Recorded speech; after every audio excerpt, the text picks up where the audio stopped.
by extreme MAGA Republicans. When he was president, Donald Trump handpicked three extreme Supreme Court justices, the same justices who overturned Roe versus Wade. And this summer, those Trump appointed justices gave Trump a huge gift: absolute immunity from criminal charges. Now, think about that. Donald Trump back in the White House with a blank check to do whatever he wants without ever facing criminal prosecution. What will Trump do with all of that power? Now we know because his loyalists wrote it down. It's called Project 2025. Let's take a look at how it came together and who was involved. Project 2025 is MAGA's plan to, quote, institutionalize Trumpism in order to take control of every aspect of Americans' lives.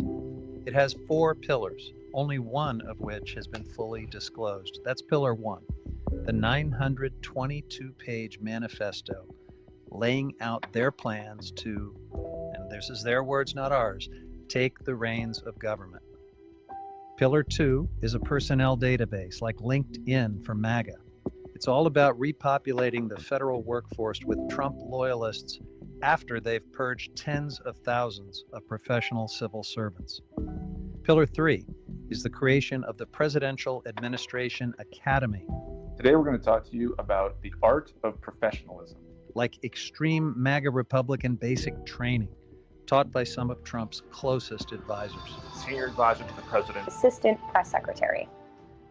And finally, pillar four, a secret 180-day plan to implement these radical policies agency by agency from the day Trump takes the oath of office. The Republicans know how unpopular these plans are, so they're doing everything they can to try and distance themselves from them. But the American people are not stupid. Extreme MAGA Republican members of Congress regularly appear on the radio show hosted by Heritage Foundation President and Project 2025 mastermind Kevin Roberts. We've become friends, and he's also a longtime friend of Heritage. Scott Perry, thanks for making time. Well, I am honored, and I'm thrilled to be on the Dr. President Kevin Roberts show. It's awesome. Well, Kevin, thank you, and congratulations on your new position here at Heritage. They couldn't have found a better man. They even quote him on the House floor.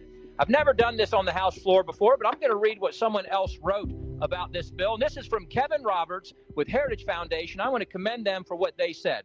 We're delighted to be joined on this occasion by Acting Director Russ Vogt, who has really done a fantastic job.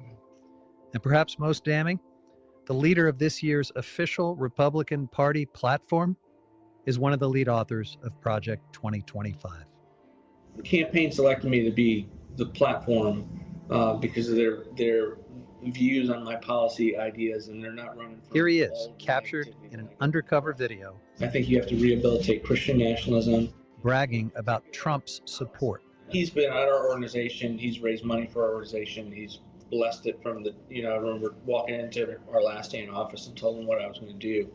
So he's very supportive of what we do.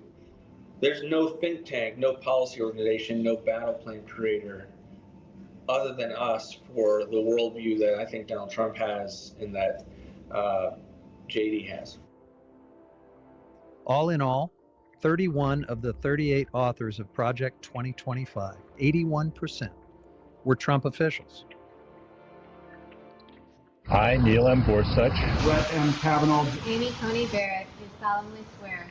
And with Trump's hand-picked Supreme Court's justices' radical absolute immunity decision.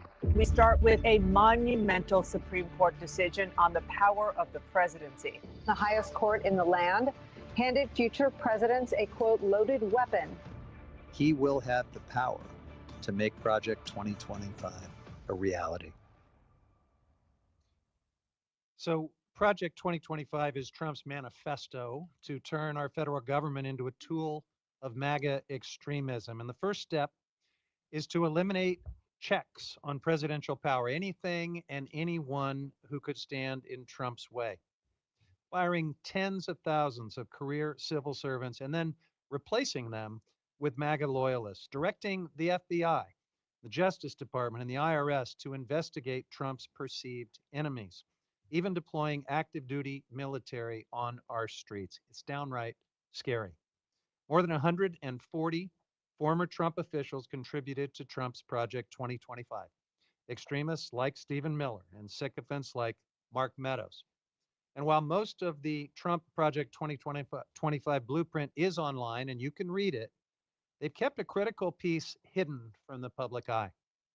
The architects of Trump's Project 2025 acknowledge they have a secret 180-day playbook of early actions for Trump to swiftly enact their extreme agenda. They call it their fourth pillar. Why publish 922 pages of breathtakingly extreme proposals, but keep the implementation plans secret? We can only assume that Project 2025's secret fourth pillar for the first days and weeks of a second Trump presidency is even more alarming than the parts of Trump's Project 2025 that they were willing to publish. That should scare every American because the published parts of Trump's Project 2025 are frightening enough, beginning with criminalizing abortion nationwide with no exceptions. At this time, I want to yield to my friend from Massachusetts, a critical partner on our Stop Project 2025 task force, Representative Ayanna Pressley. For half a century, Roe v. Wade was the law of the land. Roe protected the right of people in this country to make their own reproductive health care decisions, including the right to get an abortion. Abortion care is routine medical care. But then Donald J. Trump became president.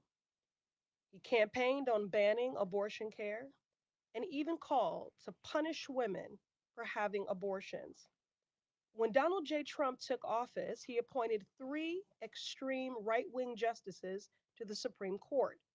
And in June of 2022, just as Donald J. Trump promised they would, those 3 justices banded together with other Republican-appointed justices and overturned Roe.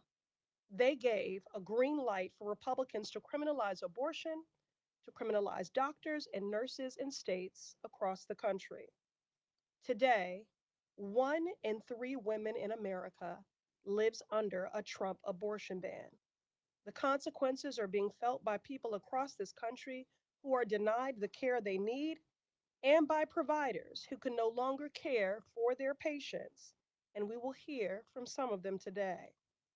Donald J. Trump's campaign to end Roe was a devastating, decisive step in a decades-long Republican effort to make it impossible for women to get reproductive health care.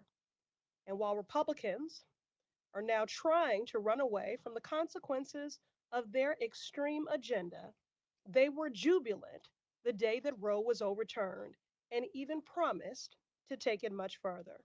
There's no right to abortion in the Constitution, and thankfully the Supreme Court finally said that decisively. Thanks be to God. Mr. Speaker, let me first say God bless the United States Supreme Court. And God bless President Trump for the people he selected for our highest court. First, thank you to the Supreme Court for removing the curse of abortion. I am so incredibly grateful and gratified that the Supreme Court has finally overturned Roe versus Wade. Today's historic Supreme Court decision is a victory for the sanctity of life. But the work just begins now to go and protect life even more, because the Supreme Court's decision overturning Roe v. Wade, correcting that flawed decision, finally allows states and Congress to protect life in ways that we never were able to for the last 50 years. Republicans will not stop until abortion is criminalized nationwide. After all, just 6 pages into the more than 900 pages of Trump's Project 2025, it says, quote, "The Dobbs decision is just the beginning," unquote. And we just saw how they celebrated the Dobbs decision. I yield to my friend from Pennsylvania, Ms. Scanlon.